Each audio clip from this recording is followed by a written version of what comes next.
Hi, everyone, and welcome to the first episode of Life Unfiltered with Jax van Rooyen. I'm so excited to be sharing this journey with you. I have finally decided to jump into the deep end, whether ready or not. Here I come, and that is as much for me as it is for anyone who decides to embark on this journey with me. I am going to share my life unfiltered with anyone who is prepared to watch and listen.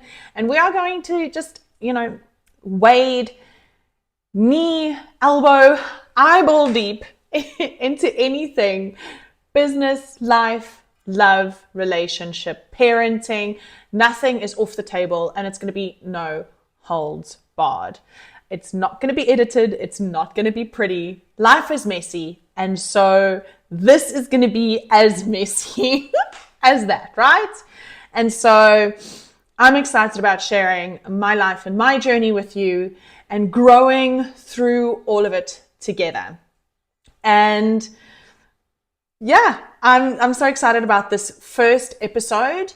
It's something that's really close to my heart, something I've struggled with and continue to struggle with all the time, and identify in friends and incredible business people who struggle with it as well. And so felt that it was a really cool topic to explore with you guys as a first episode. And so we are going to delve headfirst into this idea of imposter syndrome, what it means, what it looks like, where it comes from, and what we can do to kind of combat it. I don't think it's ever going to go away.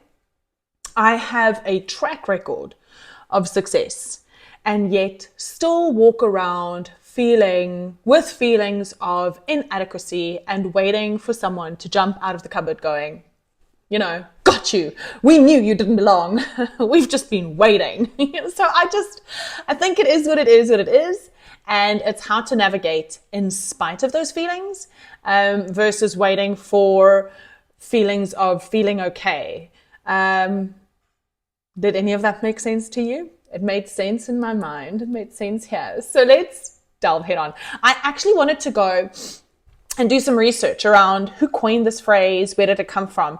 And funnily enough, Pauline Clance and Dr. Suzanne Imes first coined the term imposter syndrome when they published The Imposter Phenomenon in High Achieving Women, the Dynamics and Therapeutic Intervention in 1978.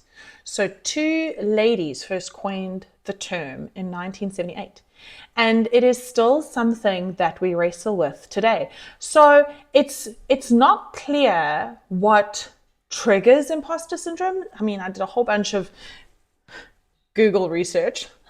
Be careful of Google Academy, guys. I did a whole bunch of research to be like, so what are the sets? What is the precondition for imposter syndrome? Like, who is more prone to feelings of inadequacy, or what are the psychological conditions that set us up for not feeling good enough? The reality is, it is just something, whether you are male or female, my little Yorkie, whether you're male, female, whether you're high performing, whether you're not high performing, housewife, business owner, C-suite, entry level, we all operate with certain feelings of inadequacy throughout our existence. And so waiting for a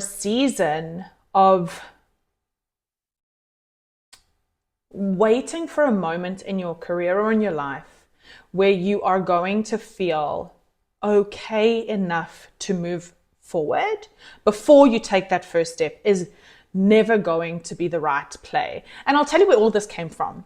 So I was having a conversation with an incredibly creative, resourceful, like an unbelievably powerful friend of mine who I am so taken back by her creativity and just what she brings to the table.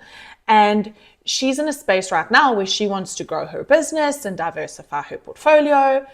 And I was so struck by the imposter syndrome that was so prevalent and so, that was so self-evident in her language. And I kind of saw myself, right? And I had to be like, wow, if someone as creative and successful and quite by every single metric successful, and by every measure and by every outward sense of proof is so creative and capable and able of doing absolutely anything she chooses in any sector, and is still walking around with this idea that she is not good enough to do X, Y, or Z because she's comfortable here, or doesn't necessarily have the runway or the proof built up in a certain sector that she wants to diversify in, then it makes sense that so many of us are still, when we don't have that level of evidence of success, that what does it mean for someone entering the job market or starting out building relationships, or students or scholars walking around trying to combat this idea of imposter syndrome? Like, what is it? How then do you, without a mountain of evidence to the contrary, navigate feelings of inadequacy? Because action is the only thing. Action is the only thing that will help you. And I am jumping. Action is the only thing that effectively helps you combat feelings of inadequacy, right? As far as I have seen, I just don't know that there is any. You can write as many affirmations as you like. You can repeat as many mantras as you like. The most effective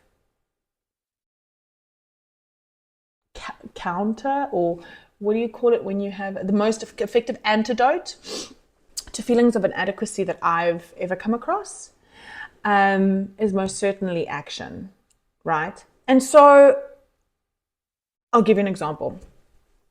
A couple of weeks ago, I went on a conference with a client of mine. We went to Johannesburg. It was a Google AI conference. That is not relevant. What's relevant is at the airport, we were waiting for the plane, having a cup of coffee, and as it, you know how it goes, open up the laptop, we're all sitting around the coffee shop and catching up on the last bit of emails, because if any of us dare miss an email, the economy will stop, lest we just, actually make eye contact with each other and have a conversation. Please, Lord. Anyway, so we're all busy on our laptops, the coffee shop's busy. And all of a sudden, we hear this mom, and I still get goosebumps when I think about it. And this mom just shouts, "Help, someone help," right? And we all kind of look up out of our dazed, coma, our email plugged in self-important coma of answering all of these important emails, and kind of stare at her. And she's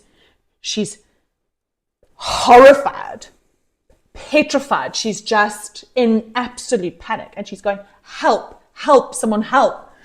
And she's with her son, and you must be what, 4, 5 maybe.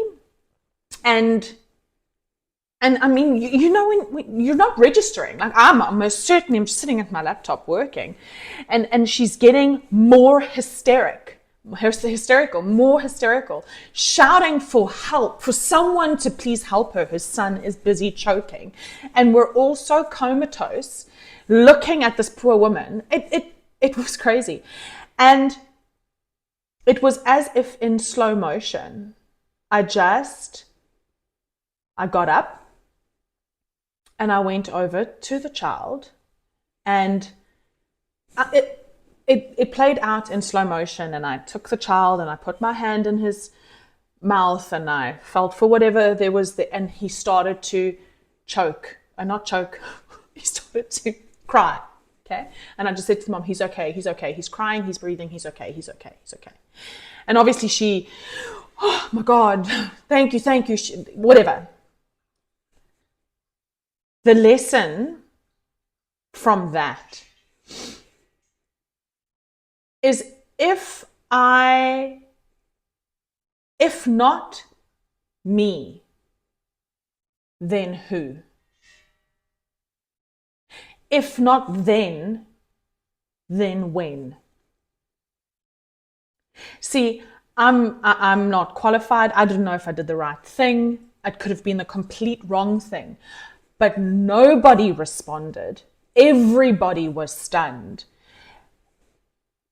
If I had asked myself, but I'm not qualified, I'm not good enough, I'm not this, I'm not that. If not me, who? If not right then, when? Do you see where I'm going? Like, we have moments in our lives where the only response is action. And once action takes place, all of that peripheral stuff about not being equipped, not being good enough, not being qualified, all of that stuff goes away because it's not important, because you'll figure it out as you go along. And yes, there could have been a doctor, there could have been a nurse, there could have been 1,000 other scenarios that could have been better placed. But the reality is that was not what unfolded. Does that make sense? And so I struggle with imposter syndrome so much, and I wrestle with myself here. And so I just feel like when I have the self-talk, I don't have the right not to lean into the discomfort of trying, because the alternative is taking myself out of the game. The alternative to listening to the voices that say someone like, you're not good enough, someone's going to catch you out, there are so many people that are more qualified, that are ready, the listening to that keeps me out of the game. And I don't have the right not to play the game, because I've been divinely equipped with gifts and talents. And we only have a finite number of moments to use those gifts and talents. And so I don't have the right not to put myself in the game. And so I just feel when we speak about imposter syndrome and when we wrestle with that, but I'm not good enough and someone's going to catch me out and I don't feel like I belong. Yeah, cool. That might be true. It might be true. I was not a doctor, but I was not qualified to even get up, even remotely in that medical emergency. But I was the only one that got up. I was the only one that got up. That doesn't make me a hero. That doesn't make me anything. It just makes me the only person that got up. So just be the only person in your life that gets up. You are the only you that is present throughout your life. So you are the only you that gets to go and play really hard. And so I want to leave you with this quote that by Theodore Roosevelt. You guys must have heard this before. It's been popularized all over the internet by Brené Brown. It's something that I heard probably about 8-9 years ago now, and it has inspired me, and it's kept me in the arena. And I hope it inspires you that when you're feeling ill-equipped, when you're feeling like you don't belong in the room, when you're feeling a little bit insecure, it's okay. Just remember, you don't have the right not to play. You don't have the right not to play. And lean into this quote. I'm going to read it for you. The Man in the Arena by Teddy Roosevelt. It's not the critic who counts, not the man who points out how the strong man stumbles or where the doer of deeds could have done them better. The credit belongs to the man who is actually in the arena, whose face is marred by the dust and sweat and blood, who strives valiantly, who errs, who comes short again and again, because there's no effort without error and shortcoming, but who does actually strive to do the deeds, who knows great enthusiasms, the great devotions, who spends himself in a worthy cause, who at the best knows in the end the triumph of high achievement, and who at the worst, if he fails, at least fails while daring greatly, so that his place shall never be with those cold and timid souls who never knew victory nor defeat. You don't have a right not to play the game. None of us ever feel like we're qualified. There's a library of books over 2,000 years old, full of tales of legends that will testify to the fact that none of us ever feel qualified to the assignment we're called to. We don't have a right not to play. I can't wait to share the next story with you guys. This has been Life Unfiltered with Jax van Rooyen. Bye!